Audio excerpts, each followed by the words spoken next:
consistently underestimated the extent of the political will on the European mainland to actually get these sort of problems together.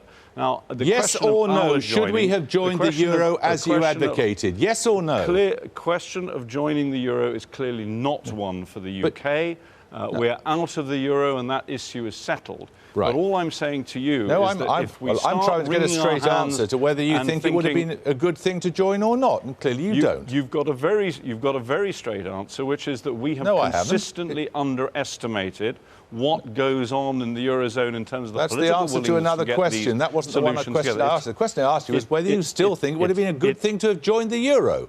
Yes or no? Frankly, the issue has not been a live one in British politics for a long time. If we had joined the euro, it might have been a very different beast. The key issue today is whether or not Greece should have joined the euro, and the answer to that is clearly no. Let me try something else on you. Provided false figures to the European Commission in order to get in. And whatever the monetary system in Greece, there would have been a problem. You've made that point. Can I try something else out on you? When you said today that we do not want a Tea Party tendency in Britain, were you referring to any members of the cabinet when you made that accusation? No, I'm talking about the... Who are you talking about? What we're seeing on the Conservative right, a number of cases... Who are they, please? These are... Well, you've just been quoting on your own programme some backbenchers who are talking about trying to renegotiate our existing treaty obligations within the European Union. This is, after all, the Eurozone takes half of our exports. About how many are there of them? Is it Bill Cash and a few friends?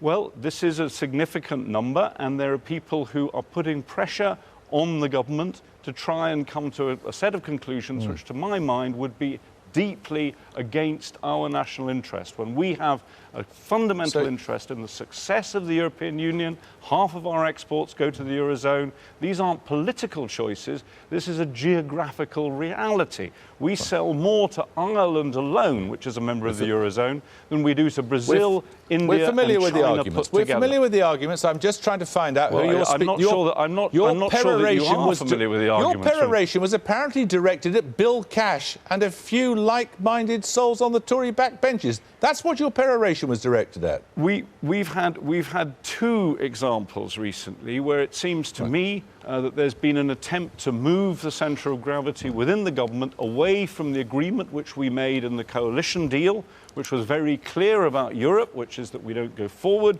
but we don't go back either. And if we're going to try and have people in the Conservative Party saying that we're going to unpick our European relationships when they're so fundamental to our prosperity, to our growth, have no voice in the cabinet, then that is going to be a problem for us, in the Liberal Democrats. And you would agree with Lord Oakeshott that it would be a deal breaker, wouldn't it? Well, I wouldn't go as far.